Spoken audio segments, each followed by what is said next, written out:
Hi అందరికీ. నేనైతే మా చెల్లిని పిక్ చేసుకుందామని కాలేజ్కి వచ్చానండి. ఇంతలో నాకు ఫ్లవర్స్ తీసుకుని వచ్చి ఇచ్చిందనమాట. రోజెస్ భలే ఉన్నాయండి. అవి తీసుకుని కాసేపు ఆడుకున్నాను. దాని తర్వాత నేను మా సిస్టర్ అయితే మార్కెట్కి వెళ్ళామండి. ఒక విఐపి పర్సన్ గురించి షాపింగ్కి వెళ్ళామంట.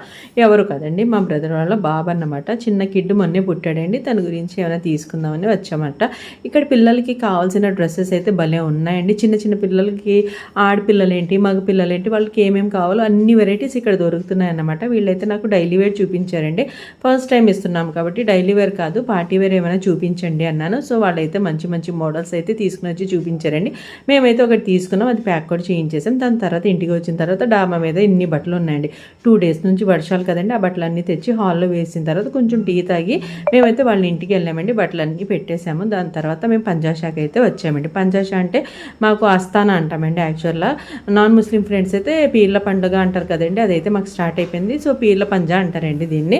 సో మేమైతే ఇక్కడికి వచ్చేసామండి. వచ్చిన తర్వాత నేను మమ్మీ చాలాసేపు దువా చేసుకున్నామండి. యాక్చువల్గా నేను వీడియోస్ తీయనండి, కానీ తెలియాలి కదండి, నా షార్ట్ వీడియోలో ఈసారి పెడదామని చెప్పి వీడియో తీసానండి. లేకపోతే నేను పూజలు చేసినప్పుడు దువా చేసుకున్నప్పుడు వీడియోస్ అయితే మ్యాక్సిమం తీయనండి. నాకు నచ్చదండి, ఎందుకంటే ప్రశాంతంగా చేసుకోలేమండి. ఒక చోటు వచ్చామంటే ఆ వీడియో తీసుకోవడంలోనే టైం అంతా స్పెండ్ అయిపోతుందండి. సో ఈ పీర్ల పంజాని ఈయనేనండి రన్ చేసేది. సో అక్కడ నుంచి ఇంటికి వచ్చేసామన్నమాట. నైట్ అయిపోయింది కదండి, లైట్గా ఏమైనా తిందామని చెప్పి మమ్మీ అయితే టిఫిన్ చేసి పడుకుందామన్నారు. సో లైట్ ఫుడ్ అని టిఫిన్ చేసిన తర్వాత ఫ్రెష్ అప్ అయిపోయానండి. ఇదే నా mini vlog. Thank you for watching.